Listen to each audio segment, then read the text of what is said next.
Álvaro Damini, temos um amigo, um grande treinador de inteligência emocional. Ele esteve conosco há um tempo, mas nós estávamos naquele formato de 2 entrevistas e foi curto o tempo, foi pouco. Ficou aquele gostinho de eu quero mais. Justamente. E ele tem uma proposta tão bacana, eu tenho escutado o podcast dele, eu tenho acompanhado e vejo quanto é transformador esse conteúdo que ele carrega. Verdade, verdade. Posso apresentá-lo? Por favor. Ezequiel Rosa, treinador de inteligência emocional, traz para a gente hoje como estabelecer metas neurologicamente corretas. Você sabe? Ele tem as respostas, ele é o buscador de respostas. Boa noite, bem-vindo, Ezequiel, mais uma vez ao nosso Contraponto. Boa noite, Anice, boa noite, Álvaro. Uma grande satisfação estar mais uma vez aqui neste ambiente alegre, feliz e divertido. Estar entre amigos falando de um tema tão importante. Eu vou confessar que eu também fiquei com vontade de entregar mais naquele nosso último encontro. Isso é bom. Que bacana. Mas é muito bacana. E fico grato por mais uma vez estar aqui junto com vocês e com todos os ouvintes e telespectadores. O Ezequiel, Janice, é daquelas pessoas que a gente aprende conversando com ele no dia a dia. Né? Ele sempre tem um insight, alguma coisa para passar. Quando a gente faz um relato sobre alguma coisa, ele tem alguma consideração a fazer que sempre nos eleva, seja a autoestima, seja para a gente pensar em situações da vida. Por isso ele é o buscador de respostas. Isso combina muito, né, com esse momento dele e de todos nós. Todos queremos respostas. É um mundo em que todos pararam para olhar melhor para as questões que antes eram passadas desapercebidas. Por que você trouxe essa ideia do buscador de resposta? Foi mais ou menos nessa linha? Justamente. Eu venho de um trabalho mais focado em empresas. E normalmente quando você vai trabalhar uma consultoria, uma mentoria com um empresário, o que é levado muito em consideração são os aspectos técnicos, principalmente na parte financeira, na parte de processos, você conhecer a parte teórica, né? Trazer, às vezes, até os conhecimentos acadêmicos para dentro da empresa, para que essa empresa prospere, para que essa empresa evolua, que ela cresça, que ela se insira com tecnologia, com inovação. Só que eu percebi que ao longo dessa caminhada, somente os aspectos técnicos não eram suficientes, muitas vezes, para entregar o resultado pretendido por esse empresário, para essa empresa. E que questões emocionais estavam diretamente ligadas com isso. E aí foi que eu pensei assim, mas tem que ter uma resposta para isso. Tem que ter algo além simplesmente do aspecto técnico. E por muitas vezes eu me sentia até não sendo um bom profissional. Será que eu estou sendo realmente um bom profissional para entregar a solução que esse cliente está buscando? E aí foi que eu decidi, eu preciso entender mais sobre como funciona o ser humano. E muitas vezes você olha para uma empresa que tem uma ótima clientela, um ótimo produto, tem tradição no mercado e ela não consegue avançar. Mas por quê? Uma empresa CNPJ é feita de CPFs. E esses CPFs são geridos pelas emoções. Agora, Ezequiel, nós estamos na reta final de ano. Esse é o período onde a gente começa a fazer as avaliações daquilo a que nós nos propomos ao longo de todo o ano. E também, com relação ao tema que você veio conversar conosco hoje, a gente começa a estabelecer metas para o próximo ano. É bem comum que nesse período se façam essas avaliações. Muitas pessoas elas podem olhar para esse período que já passou e ficarem celebrando as conquistas, as coisas que aconteceram, e por outro lado podem estar frustradas, inclusive, por algumas coisas que foram estabelecidas lá atrás e que não conseguiram ser cumpridas. É importante, você falou até da questão da frustração. Hoje existem 3 tipos de pessoas. Aquelas pessoas que não estabelecem nenhuma meta, aquelas que estabelecem metas, mas não têm uma ação deliberada e outras pessoas que estabelecem metas, têm ações deliberadas e talvez até busquem, é o que a gente vai falar no transcorrer aqui, essa conexão emocional da meta com as emoções. Porque normalmente o que faz com que a gente se frustre na execução de uma meta e não alcançá-la é quando não existe essa congruência. Conscientemente eu desejo por exemplo, um carro novo, uma casa nova, uma viagem, eu estabeleço a meta, eu tenho essa consciência de que eu quero, eu mereço.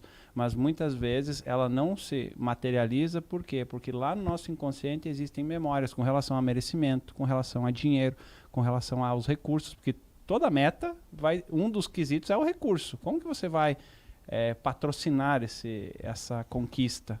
Né? Então, por isso que a gente precisa ter essa congruência. Voltando só um pouquinho lá na frustração, isso também envolve a questão da nossa saúde. Existem vários estudos que dizem o porquê que as pessoas estão adoecendo hoje. Por um simples motivo. Falta de uma visão positiva de futuro. As pessoas hoje estão cada vez mais avançando na vida e sempre achando que daqui para frente só piora. Daqui para frente menos saúde, daqui para frente menos dinheiro, porque eu cheguei nos 40, daqui para frente só desce. E isso, o que acontece neurologicamente, o cérebro ele vai criando uma química alinhada com o que você está co-criando. Essa realidade que você está co-criando, que é de escassez, de dificuldade, de doença. E aí, naturalmente, você vai perdendo a tua capacidade, vai perdendo a tua disposição. E aí vem, no final do ano, aquela frustração. Poxa vida, eu defini aquela meta, eu queria tanto, mas por que não aconteceu? Porque eu não mobilizei tanto o hemisfério direito e esquerdo, razão e emoção, para que isso aconteça.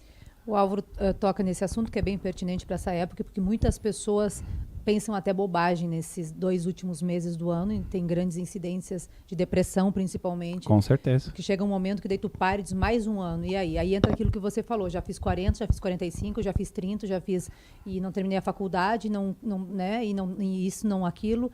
Como é que faz para quebrar essas barreiras? Vamos direto para essa questão, porque tudo isso que nós falamos aqui, acredito que cada um de nós faz a sua reflexão. Uhum. E o que a gente faz com esse sentimento? Para onde a gente canaliza tudo isso para encontrar uma resposta? Então, nós falamos até aqui nos bastidores, né, que, por exemplo, hoje a academia fala muito na questão do método SMART para estabelecer metas, né? Que essa meta ela seja específica, né, ela tem uma clareza, você precisa ter o que eu quero, com bastante especificidade. Até esses dias atrás eu estava vendo uma questão em que antigamente se falava, né, agora não se fala mais tanto do gênio da lâmpada, né? Se você fosse fazer lá o gênio aparecer, os pedidos, né, para o gênio da lâmpada, e aí até dos desenhos animados que traziam lá aquelas incoerências do que a pessoa pedia para o que o gênio interpretava. Então, por exemplo, eu posso lá passar a mão o gênio e dizer assim, me transforme num príncipe. Me transforme num príncipe. E aí acontece lá que aparece lá, aparece um príncipe. Ou, tá, mas espera aí, mas eu queria que eu fosse o príncipe. Aí, de repente, o gênio lá te transforma no príncipe dos ladrões. Não, mas não era isso que eu queria. Então precisa ser específico. Eu quero um carro, eu quero uma casa. Qualquer casa, qualquer carro. Então precisa ser específico. Precisa ser mensurável, que precisa ter uma forma de medir a progressão. Como que eu vou medir? Eu estou avançando em busca desse sonho, desse desejo ou não? Precisa ser atingível. E aí aqui, na questão de possibilidade. Eu quero fazer a volta ao mundo de carro. Pois talvez hoje fisicamente não é possível, né? Porque tem os oceanos, enfim, né? Mas quem sabe o cérebro ele é capaz de criar coisas, mas enfim, precisa ser possível. Precisa ser relevante. Se você atingir essa meta, se você atingir esse resultado, vai te trazer um sentimento de satisfação ou é simplesmente uma meta, né? E precisa ter um tempo. Então, Janice, para responder a tua pergunta, passamos por todo esse SMART, mas nós temos que analisar uma questão. Ela precisa ser congruente emocionalmente. Essa meta ela precisa ser alinhada com as tuas emoções, com os teus registros emocionais. Toda meta vai precisar de recurso, toda meta vai precisar ter uma disposição, você canalizar a tua energia para chegar nessa meta. E se emocionalmente você não está alinhado com essa meta, o teu inconsciente vai criar sabotagens para que você não alcance. E te boicota. Boicota. Eu vou dar um exemplo bem clássico. Você quer fazer uma viagem. E você deseja uma viagem para o exterior, enfim, você faz o plano, você levanta o quanto você vai precisar, você começa a fazer as economias, já começa a pagar a passagem, enfim, e às vezes aquilo de repente acontece uma coisa que você vai ter que vender a passagem. Por quê? Porque lá no fundo não tem um merecimento, não tem uma consciência, porque talvez algum familiar nunca viajou, porque a pessoa ela vai ir, não vai conseguir levar os pais junto. De repente ela vai se imaginar lá nesse lugar e vai pensar que outras pessoas poderiam estar ali e não estão. E aí ela vai se sabotar, né? Então, é por isso que as metas elas precisam estar bem claras no racional, mas também claras no emocional. Duas questões enquanto você falava sobre isso, Ezequiel, e me chamaram a atenção e com uma espécie de interrogação, inclusive. Primeiramente, metas. A gente pensa muitas vezes em metas grandes, mas se a gente começar a ter o hábito de fazer metas menores e começar a cumpri-las, fica mais fácil de você observar alguma coisa lá na frente e aí você ter a condição de chegar até lá.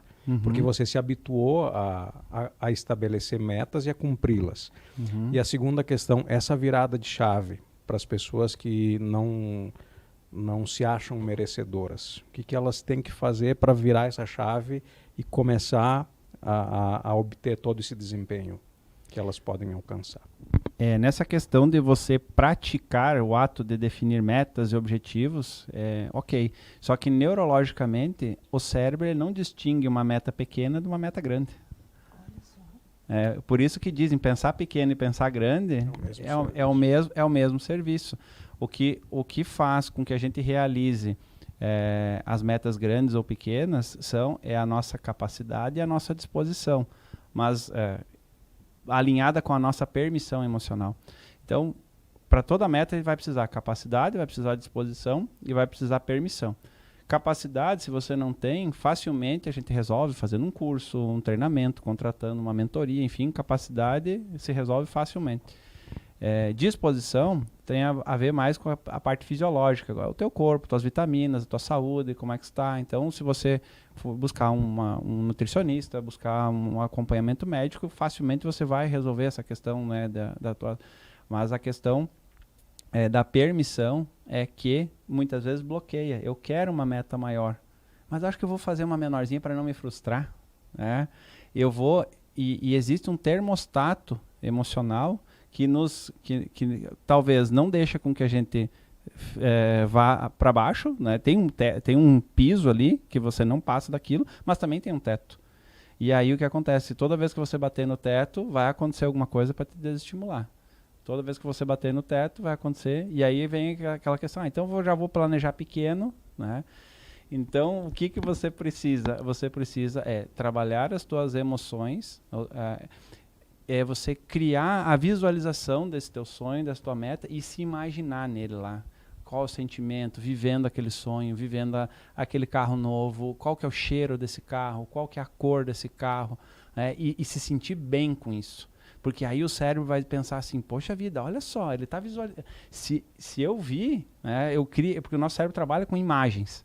Então, se eu criei essa imagem e eu conectei um sentimento bom a essa imagem, ele vai lutar por aquilo, ele vai avançar. Do contrário, se ele associar essa imagem que você criou a algo ruim, e aí o que acontece? Aí vem às vezes as lembranças lá da infância. Quando meu pai comprou um carro novo, na semana seguinte bateram ou roubaram o carro dele. E aí o que acontece? Ele ainda tem uma imagem, uma emoção ruim com relação a isso.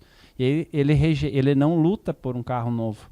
Ele vai sempre querer fugir da ideia de ter um carro novo. Da mesma forma, não posso ser o mais rico da família. Não posso ser o mais rico da família. Porque eu vou estar em deslealdade com aqueles que não chegaram lá. Isso. E aí, então, como que eu vou chegar lá? Como que eu vou desejar chegar lá? Nem é chegar lá. Como eu vou desejar lá se meus irmãos não conseguem, se meus pais não conseguiram? Então, tem todas essas questões. E aí você fala, a segunda pergunta, pode me rememorar? A segunda é como é que você podia virar chave com relação a isso, né? Isso, então a gente já meio que construiu essa ideia. Primeiro você precisa criar a imagem né, desse teu sonho, desse teu desejo, com detalhes, com mais especificidade possível, com cores, com texturas, com cheiros, e você experimentar, né, criar a visualização disso e criar um sentimento bom com relação àquela imagem. Porque se eu continuar mantendo sentimentos ruins com relação a essa imagem, o cérebro vai dizer assim, isso é ruim, eu não quero. Né? Cognitivamente eu até quero, eu desejo, mas o emocional vai dizer assim, existe uma ferida, existe um trauma, existe uma lembrança ruim com relação a isso, e aí então ele vai fugir, ele não vai lutar por isso. Essas questões, elas têm que ser trabalhadas primeiramente. No caso, elas podem ser trabalhadas em conjunto, né? Elas podem ser trabalhadas, mas o primeiro passo, como eu digo, é criar o desejo. A pessoa se permitir desejar, porque às vezes ela não se permite a criar essa, eu quero essa viagem, eu quero essa às vezes casa, tem eu quero os bloqueios, eu desejo, eu quero mesmo de verdade. Às vezes tem os bloqueios tão intensos, né, Ezequiel? Até por isso que eu te perguntei se daqui a pouco, trabalhando isso primeiramente, depois fica mais fácil. Sim. Com certeza. E aí, a primeira coisa é a semente. É criar essa semente. E essa semente ela é mais cognitiva. Mas aí eu vou colocar ela na terra. O que é a terra? É a emoção. Se a terra está adubada e está bem trabalhada, aquela semente vai prosperar. Mas se aquele adubo não estiver alinhado, né, ou aquela terra não é rica, aquela semente não vai prosperar. Ezequiel, dos 3 elementos, pelo que eu percebo, o terceiro, que é a permissão, ele é o mais presente. Uma vez que a permissão é um dos fatores que mais impedem muitas pessoas de chegarem ao ápice da sua capacidade intelectual, emocional e espiritual. Você acha que nessa época do ano fazer o livro dos sonhos, ou colocar lá o desenho, ou recortar, enfim, tudo aquilo que você almeja, um lugar que você quer conhecer, o carro, a família feliz, isso ajuda, colabora? Com certeza, com certeza. Porque tem a ver com o nosso córtex visual. Isso, a linguagem que o nosso cérebro entende é a linguagem das imagens. Então, por exemplo, assim, estabelecer metas neurologicamente adequadas é quando eu coloco essas metas numa linguagem de imagens. Porque se eu só tenho escrito lá, quero uma viagem, o cérebro vai ter que traduzir isso. E aí ele vai buscar significado. Viagem, quais as memórias que eu tenho de viagem? Uma viagem para tal país. O que eu penso sobre... Quais as memórias que eu tenho sobre esse país? Se elas forem positivas, ele vai lutar por aquilo até que está lá escrito. Mas se for negativa, ele vai dizer assim, não, viagem não. A última vez que eu viajei deu problema, a última vez furou o pneu, a última vez... E aí viagem é coisa ruim. E aí ele te sabota. Olha só. Eu sei que tem muitas coisas sendo vislumbradas aqui para o nosso estúdio para o ano que vem, viu, Janice? Sim. Você já visualizou? Já visualizei, vão eu acontecer. Também. Só falta fazer o livro dos sonhos, mas eu sempre faço no fim do ano, ajuda muito, é bem interessante. É legal, e toda a imagem que você colocar lá, tente colocar você nessa imagem, ou uma pessoa sorrindo, uma pessoa feliz, imagens positivas, com emoções positivas, porque, eu posso colocar só o carro lá? Posso, mas se tiver a foto de alguém naquele carro, usufruindo, isso gera uma conexão ainda melhor. Um bom exemplo que eu gosto de falar para as mulheres, né, que as mulheres que gostam de joias, que gostam de bolsa, que gostam de calçados, enfim, de roupas, que se você, eu quero uma bolsa da marca X, né, busca na internet lá, não só a foto da bolsa, do produto, mas busca a foto de uma mulher sorrindo, feliz com a bolsa. A neuroassociação vai ser feita. Opa, aquele produto está neuroassociado a uma emoção positiva, gostei desse negócio, agora eu quero. E quero mesmo. Então não fica só no cognitivo, vai também no emocional. Você tem feito atendimentos, Ezequiel, também presenciais, além de todo o material que você tem disponibilizado hoje nessa era gigante da internet. Como é que é esse contato? Quanto tempo demora? Como é que é o progresso? Não sei se chama de clientes, pacientes, mas enfim, como é que você trata o indivíduo num processo de libertação? Então, normalmente nós fizemos um diagnóstico e pegamos as demandas do cliente, porque o cliente ele vem com essa, às vezes ele quer melhorar na parte financeira, ele quer melhorar na parte do relacionamento, ele quer melhorar na parte dos negócios, enfim, normalmente são essas os gatilhos que fazem com que a pessoa busque a necessidade de melhorar, mas a grande maioria das vezes o gatilho não está nessas áreas que a pessoa enxerga, né, na parte de cima ali. Está, superfície. Estão... E aí, diante dessa demanda, a gente analisa quais são as ferramentas que a gente pode utilizar. A gente usa, como a gente falou na oportunidade passada aqui, a questão das feridas emocionais. A gente usa ferramentas de coaching integral sistêmico.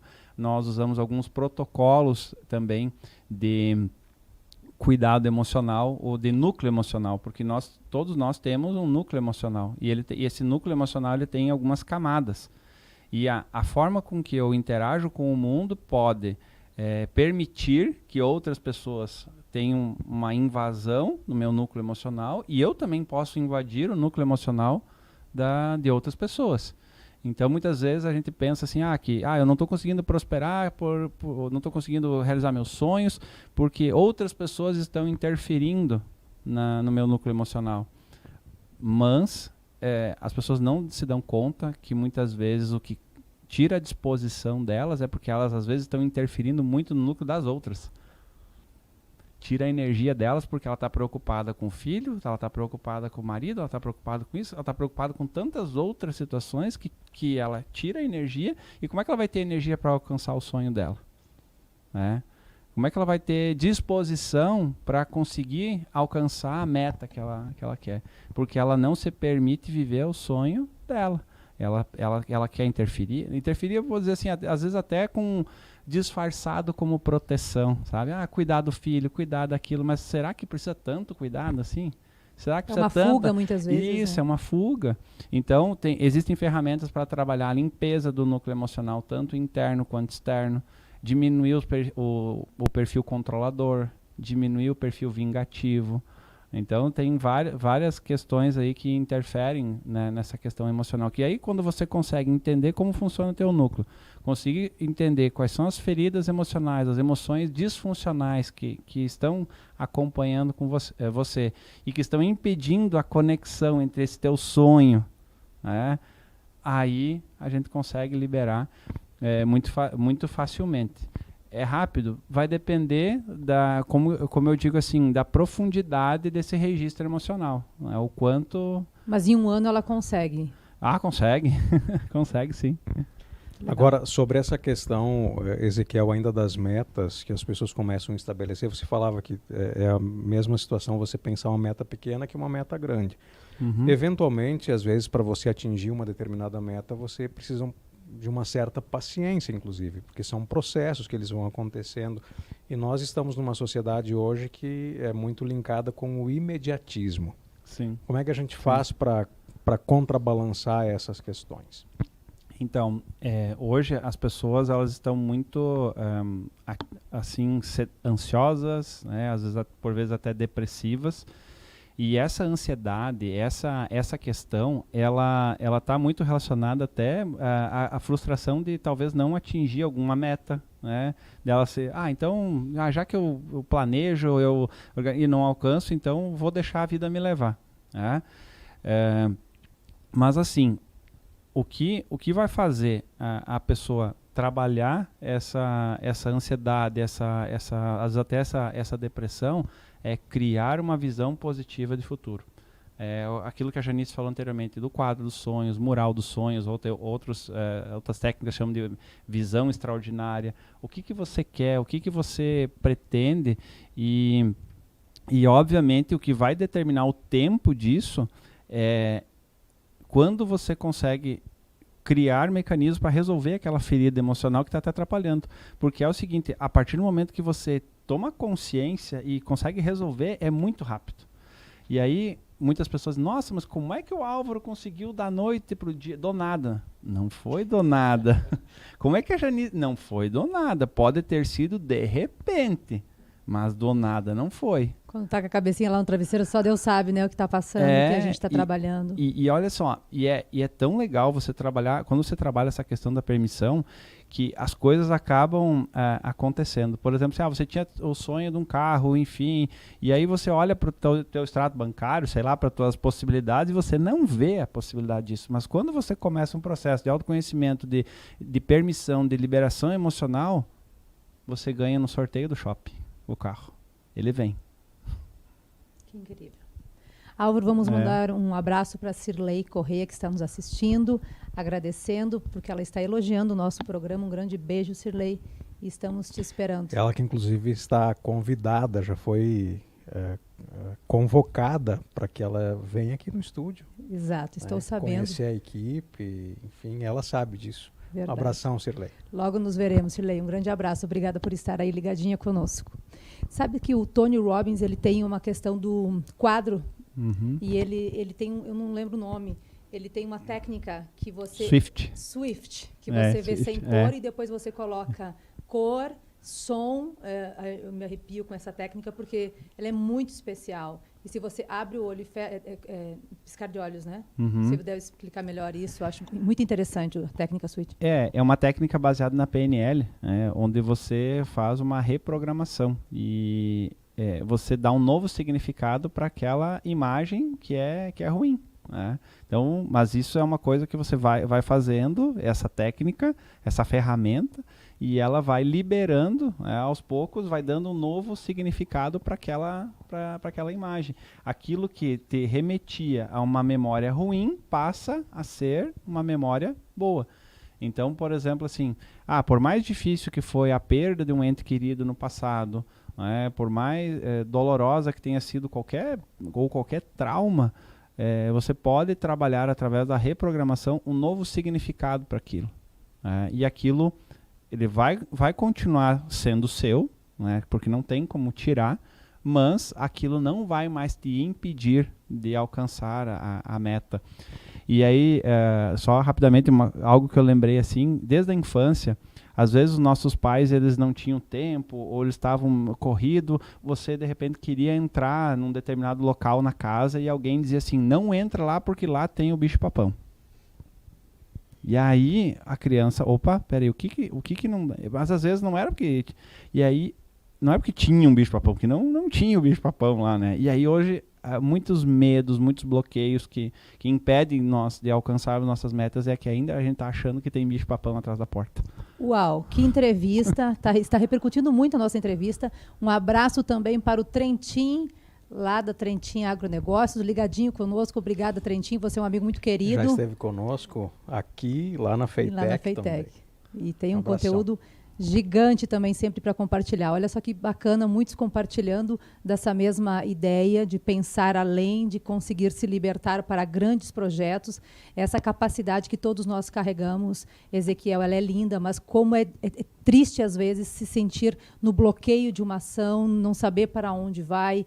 Você que tem essas respostas, que bom poder contar com a sua presença aqui hoje.